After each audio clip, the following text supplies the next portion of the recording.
The gentleman from Colonial Heights, Mr. Cox. Mr. Speaker, a point of personal privilege. Gentleman has the floor. Mr. Speaker, I thought it was probably the appropriate time maybe to give a little budget conference update. It'll be fairly short. Wish it was a little bit longer. But we did actually get together for the first time yesterday afternoon. We had a good, frank, 2-hour discussion. I was pleased to say when we talked about priorities for both sides, the Senate mentioned tax relief and car tax relief as a priority, so that was a great start. Then, frankly, we talked a little bit about how we were uncomfortable with having such a small reserve. We talked a little bit about how we felt the revenue estimates were too high. So we had a very frank discussion for about 2 hours. There's been a lot of talk about going, I guess, past time for the session.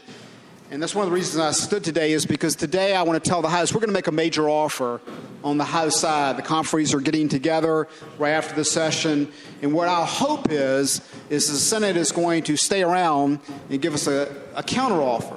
And as a matter of fact, we're hoping and we're proposing on the House side that we meet this afternoon, we meet tonight, we meet Saturday morning, Saturday afternoon, Saturday night, take a little time out for church, and meet Sunday afternoon. It's just essential. There's been a lot of talk, once again, about going overtime. And I think that talk's dangerous, especially when you're not meeting and you're not trying to make things happen. Our first budget deadline, as a lot of you know, is Tuesday midnight. There's been a lot of talk about, well, we always miss that deadline. And I think that's really inappropriate. Deadlines are set for a reason. And we really need to try to do the people's business and hit those deadlines. So I can tell you from a House budget conferee perspective, we are willing to stay down here, do the people's business, and we're hoping if we can get this process rolling, we actually can have you a budget by Tuesday deadline. Thank you, Mr. Speaker. Thank you.